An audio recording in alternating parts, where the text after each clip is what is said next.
Today's sports coverage of the NFL brings us to the heart of Texas and NRG Stadium in Houston. We count down to kickoff in what should be an epic one here between the Tampa Bay Buccaneers and the Seattle Seahawks. And he won't return this one. He'll go down to a knee, and they'll start at the 25. Gotta listen to coach. They come up with exactly 1 minute to go in this first quarter. It's a 5 receiver set. 3 to the left, 2 to the right. Jameis now on first down. Jackson's got it over the middle. It'll be a pickup of 10 yards. And that'll bring up a second and just about a few inches here. That was a nicely run slant route, and what the receiver's trying to do is make the defender think he's going upfield for a deeper route, and then breaks it off, usually after about 3 to 4 steps, and cuts towards the middle of the field. And now what he's trying to do is use his body to keep the defender away from the football and get the quarterback a really nice target. And he'll be brought down right around the 37. Second and inches is oftentimes an invitation for an offense coordinator to take a big shot downfield because he feels like he can come back on third down and pick up the first down. But sometimes you just don't want to break tendon. Back now with Charles Davis. I'm Brandon Gaudin. It's the Bucs in possession of the football as we begin the second quarter, and they've got it here with a first down.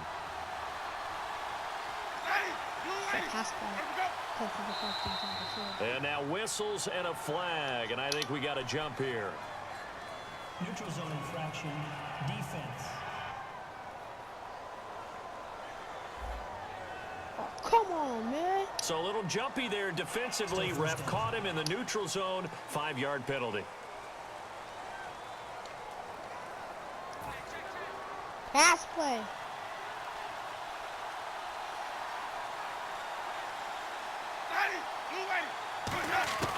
Working out of the gun. Winston.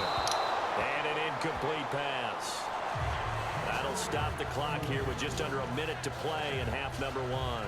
CD, wanted to get your thoughts just on the landscape of the offseason for each of these teams. Super Bowl in the rearview mirror, but so much going on.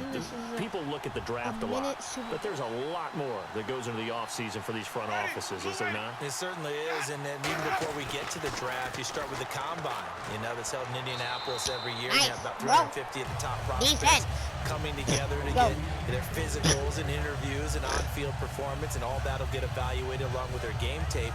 And then you've got the free agents, all right? That starts, I believe, in early March, where now the free agents can start moving around to different teams. So your team's starting to take a little bit of shape there, free agency, because then the draft's coming up. You're trying to put your team together with new draft picks, have everyone start to move in one direction. And then you have the OTAs and minicamps. We get to see them on the field for the first time. And we start to get a better idea of how these teams are going to look when the fall begins.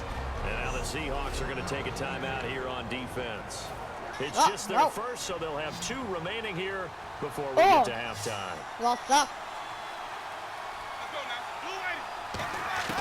Winston now to throw on first down. And incomplete. Charles Sims, the intended target. And that'll bring up second down. So many offenses want to include their running backs into their passing offense and be able to swing the ball out or check it down to them. But sometimes those guys are just not as comfortable catching the ball as they are running it.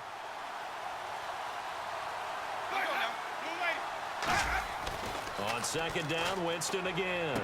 Oh, he'll want that one back. Incomplete.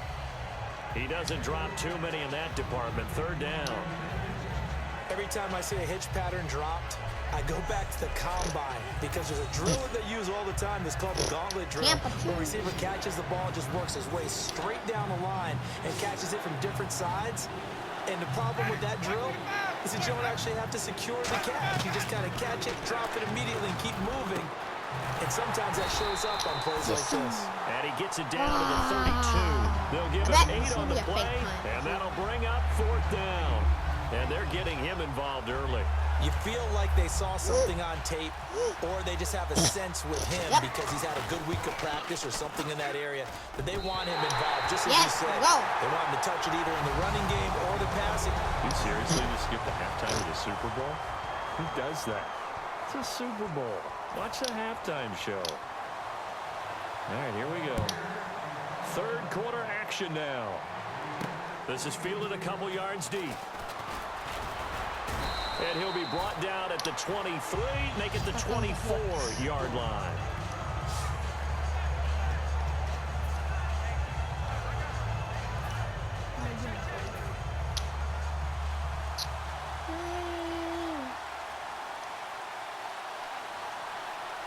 Rolls the lone man in the backfield. And he'll get it up the middle. And he's able to plow forward up to about the carry there, and it'll be second down. See if they stay on the ground. Now whistles come in. We're going to get a timeout here by the offense. It's just their first, so 2 remaining as they burn one here in this third quarter.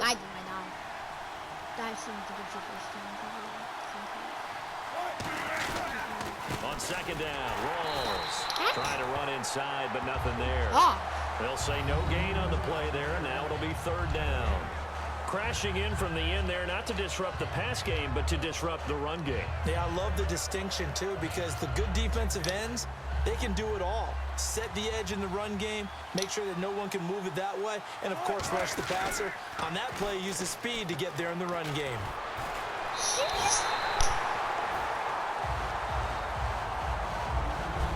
Back now here on EA Sports as we are set to bring you the home stretch here, the fourth quarter. I'm going for it. Why not? Here's John Ryan now. And surprisingly, this is the first punt of the game for either team. Shut up.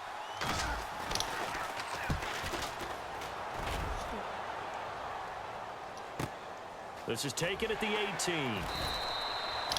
Well, that'll be put in the books as a 53-yard punt. And the offense will take over with a new set of downs.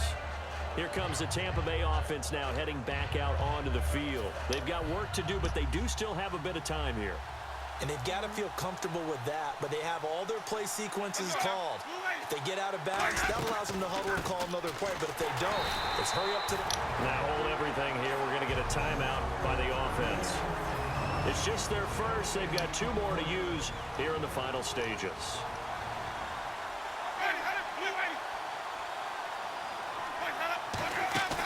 Now Winston. And Winston lost the football. And they take over 5 yards deep into the red zone at the 15-yard line. I'm fairly sure that there's no good time to cough up the football. But this couldn't be much worse, could it? No. This situation, this yard line, no chance. They set it on a T-form. They're already in field goal range here late in the fourth now. Yeah, warm up the kicker and just make sure they take care of the ball now. They've got a chance to put this thing away. First down, this is Rawls. And he's going to fight it. Well, the Buccaneers go ahead and take another timeout. So the defense had a chance to catch their breath, and now they're back out and ready.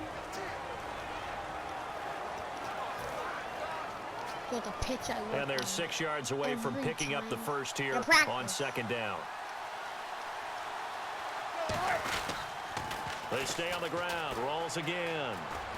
And able to push his way forward here for a good little gain. All right, so the timeout over and all 11 men back out onto the field for the defense.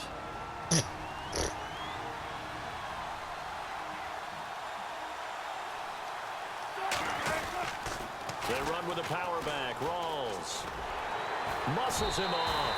It's a 3-yard pickup, and that sets up a first and goal. Well, partner, you might want to tear up your scouting reports a little bit here because they just broke tendency. Third down, you don't ordinarily see a toss. They ran it, and they ran it really well and picked up a first down. I love the way the edges were sealed, which allowed him to get to the corner. On the ground, Rawls. And he'll go backwards, losing yardage to the 5. The loss of a full 3 yards, and now it's second down. And that's another stop for the defense, something we've seen all game long. They have been on fire today. No matter what's called by the offense, they've had an answer for it. Rawls, the lone man in the backfield. He's going to get the football. And he'll get this one back to the 5-yard line, but no further than that. No gain on the play. Overtime in a playoff game. Awesome setup. Remember, the rules the same as they would be in the regular season. That's exactly right, Brandon. Remember, the receiving team, if they score a touchdown, game is over. But if they kick a field goal, or don't Hail score, Marys every the time. other team gets a chance to get the football. They get a possession. If they go down and score, they win the football game at that point. If both teams kick field goals, we keep playing. If a defense scores, let's say the receiving team gets the ball, doesn't score, or they throw a pick six or fumble, gets picked up, the defense scores, game over. But here's the best part. In a regular season, only one period is played. We could call it a tie. Here, we're going to play until we have a winner. Seattle now ready to march onto the field. This is the first Super Bowl ever to go to overtime. Can you believe you and I are on hand for this? This is so cool to be here for the first time in this situation. Can you imagine the nerves that jump back up? Because ordinarily we worry about nerves at the start of a game, then they settle in. But in overtime, it's all on the line. And remember, if you get the ball first, a touchdown ends it. Can they march it downfield and get it done? Are you nervous? I'm nervous. I'm beyond My nervous. dude is. They'll put two receivers left, two to the right. 2nd and 10. It's Wilson again. He's going to try and go deep again. It's caught inside the 25. A huge play there in overtime, and even 50 yards. Now whistles come in. We're going to get a timeout here by the offense. They'll be down to just one remaining as we step aside here in overtime. They'll come out in the pistol. Now Wilson on 1st down. And this is taken in one-handed. What a catch. 11 yards on the pickup, and it's good enough for a Seattle first. Gotta love the catch. I think you gotta love the gloves as well. Yeah, these one-handed catches, that was great, and they're fun. They're becoming a little more ho-hum, aren't they? Yeah, they really are. And I know that it sounds like we're taking credit away from the guys, and we don't mean that at all. They really work hard on this one-handed catch thing. But I think the gloves have to be helping in a big way. He was trying to get it to Jermaine Kearse. That'll bring up 2nd down. I know in every game we do, we talk about momentum. That was and now there could be a letdown because they didn't get the interception. Yeah, you could almost hear the collective gasp on the sideline as he could not come up with that football. Again on 2nd and 10, it's Wilson. Oh, he almost had it. Would have been a big interception here in OT. Instead, it'll give him another shot on 3rd down. A missed opportunity for an interception would have killed off a drive. They had a chance there to finish things off. Didn't get it done. I guess that's why a lot of those guys do not play offense. Now the Buccaneers go ahead and take another timeout. They'll be left with just one remaining here at OT. So the field goal unit is on the field as this is a big spot right here. And Haskins' kick is good. And the Seahawks grab a 3-0 lead. Now remember, this one is not over, but with the time running short here in this overtime, that could very well be the game winner. Yeah, remember now, the other team does get a possession, but when the clock runs out, that's it. So that was a well-calculated drive to use up the majority of the clock and leave your opponent with little to no time left. And no run back here. This will be a touchback, and it comes out to the 25-yard line.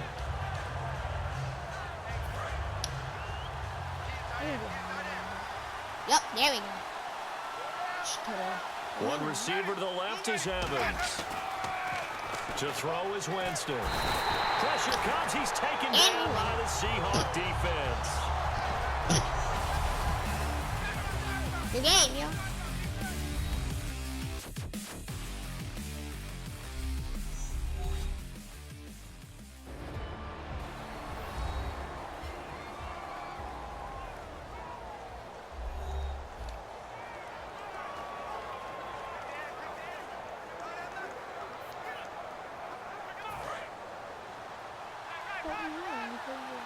Oh, okay.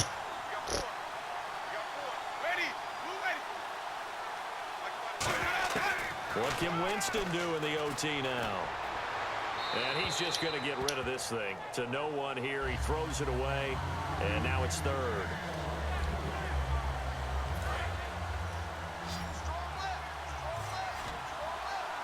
A nickel look by Seattle on 3rd down. Yep, 5 defensive backs now. 3rd and long for Winston. And this is going to be incomplete.